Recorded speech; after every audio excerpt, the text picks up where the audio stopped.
अस्सलाम वालेकुम everyone, welcome to my YouTube channel. उम्मीद है आप खैरियत से होंगे। ये मेरे यूट्यूब का एक स्टार्टअप है।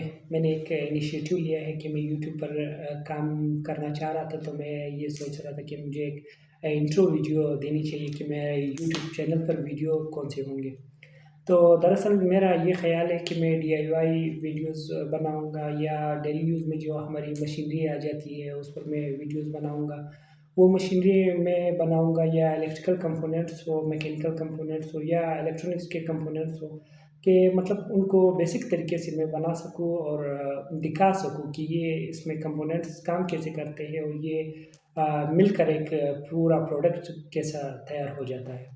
तो इसकी मुख्तलिफ गैजेट्स में मैं बनाऊँगा या इसके जो भी मतलब हम मेरे पास अगर डेली यूज़ में चाहे बच्चों के टॉयज़ हो, चाहे मतलब हमारे पास मशीनरीज़ हो, जो भी होते हैं वो मैं दिखाने की कोशिश करूँगा। इससे पहले मैंने कोशिश की थी काम करने की, तो मैंने मैकेनिकल कुछ प्रोजेक्ट्स बनाए। फ़र्ज़ करें मैंने एक स्टीम इंजन बनाया था। स्टीम इंजन मैंने ऐसे बनाया था कि मैंने एक फ्रेम बनाया था। फ्रेम पर मैंने एक स्प्रे कंटेनर फिक्स किया था और उसमें मैंने इस तरह से बनाया था कि मतलब मैं एक साइड से उसमें वाटर इंजेक्ट कर लेता था और उस कंटेनर के नीचे मैंने एक स्पंज लगाया था और उस पर मैं एक फ्यूल टैंक की तरह एक डिवाइस या एक कंटेनर लगाया था उसके नीचे, कि मैं उसमें पेट्रोल इंजेक्ट कर लेता था और पेट्रोल को जब आग लगती थी तो वो उस वाटर जो स्प्रे कंटेनर में होता था उसको हीट अप कर लेता था और वो उसे कन्वर्ट कर लेता था स्टीम में। फिर वो स्टीम के ज़रिए से एक टरबाइन को रिवॉल्व करता और वो मूवमेंट जो होती थी वो ट्रांसफ़र होती थी व्हील्स में। वो एक डिवाइस या एक मशीन या एक व्हीकल जो होती है वो मूव हो जाती थी।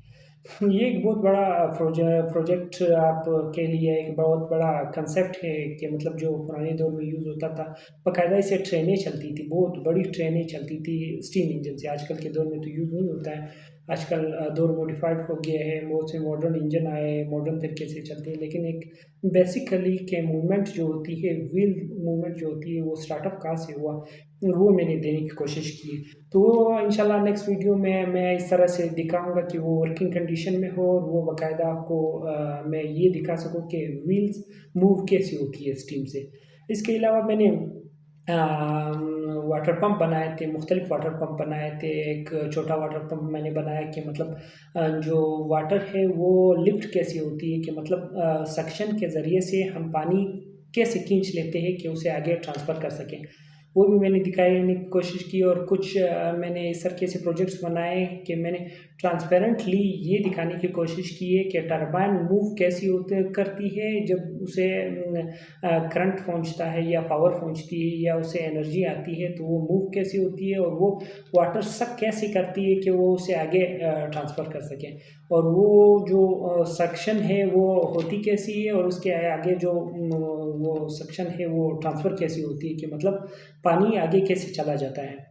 वो मैंने एक बेहतरीन प्रोजेक्ट बनाया है। इसके अलावा मैंने एक बाइसाइकिल बनाई थी, उस पे एक कार्टून को बिठाया और उसके पीछे एक फ्लावर कार्ट लगाया कि मतलब वो उससे मैं मूव कर लेता था इंजन या बैटरी के ज़रिए से, मतलब उसकी व्हील मूवमेंट होती थी और वो एक फ्लावर कार्ट को लेकर एक बाइसाइकिल पर कार्टून जा रहा होता था। इसके अलावा जो मैंने एक सोल्डरिंग आयरन मैंने बनाई थी। सोल्डरिंग आयरन मैंने एक बेसिक जो इंजन में एक ग्लो प्लग आते हैं, ग्लो प्लग को मैंने यूज़ किया था PVC पाइप के अंदर, मैंने उसे फिट किया था।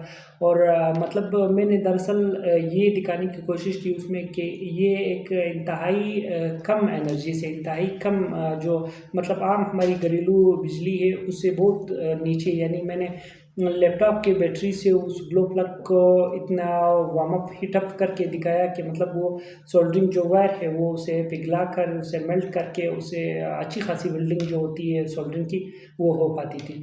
और इसके अलावा मैंने एक ड्रिल मशीन बनाई। ड्रिल मशीन भी मैंने ऐसी ही बनाई कि मतलब वो PVC पाइप में ही ऐसा सेटअप बनाया कि मतलब नीचे उसका वुडन बेस हो, ऊपर उसका चक बनाया जिसके ज़रिए से हम वो कटिंग मटेरियल उसमें फ़िक्स हो जाते थे। और वो मैंने इस तरीके से बनाया और ऐसे दिखाया कि मतलब वो 12 वाट बैटरी जो होती है वो उसी करंट से ही चलती थी और बेहतरीन काम करता था। और मैंने एक रोबोट भी बनाई, रोबोट ऐसे कि मतलब वो चलता हो, वो वॉक करता हो, यानी एक जिसके नीचे व्हील्स लगी हो, कोई भी व्हीकल्स वो मूव करता हो और एक व्हीकल्स या कोई भी रोबोट इस तरीके से मूव करे कि वो पाँव उठाकर चले, वो वॉक करे। मतलब वो कोई भी ऑब्स्टिकल हो वो अपने टायर के ज़रिए से टायर के ज़रिए से मतलब उस पर चढ़े नहीं, बाकायदा उसको क्रॉस करके मतलब उसको बिल्कुल स्किप करके आगे बढ़ सके, वो जंप करके आगे बढ़ सके, ये मैंने दिखाने की कोशिश की। बेसिकली मैंने एक टीन फ्रेम बनाया और उस फ्रेम पे डीसी मोटर्स मैंने लगाए। वो ख़ैर मैं आगे मतलब ब्रीफली डिस्क्राइब भी करूँगा और वर्किंग कंडीशन में भी आपको दिखाऊँगा कि मतलब वो काम कैसे करता है। लेकिन एक बेहतरीन प्रोजेक्ट है, एक बेहतरीन आइडिया है ये कि मतलब व्हील से एक मूवमेंट होती है और एक मूवमेंट जिस तरीके से इंसान करता है या हमारे जानवर करते हैं, उस तरीके से अगर रोबोट मूव कर लें, जो जदीद दुनिया में कर भी रही है। मतलब मुख्तलिफ दुनिया में अभी नासा के रोबोट्स जो होते हैं वो वॉक भी करते हैं और इस तरीके से ऑब्स्टिकल्स स्किप भी करते हैं और आगे बढ़ते हैं। ये मैंने एक आइडिया मतलब दिखाने की कोशिश की जो काफ़ी ज़बरदस्त है। मैं इंशाल्लाह उसे वर्किंग कंडीशन में भी दिखाऊँगा और उसका वर्किंग प्रोसीजर भी दिखाऊँगा कि मतलब वो बनाया कैसे जाता है, एक रोबोट जो होता है वो चल कैसे पाता है। तो अभी जो आप लोगों को मुख्तलिफ प्रोजेक्ट्स मैंने बताए इंशाल्लाह ये मैं नेक्स्ट वीडियोज़ में वर्किंग कंडीशन में भी दिखाऊँगा और उनका मतलब बनाने का जो प्रोसीजर है, वर्किंग प्रोसीजर है, वो भी दिखाने की कोशिश करूँगा। तो अभी के लिए इतना ही, मुझे दीजिए इजाज़त, मिलते हैं नेक्स्ट वीडियो में इंशाल्लाह। अल्लाह हाफ़िज़।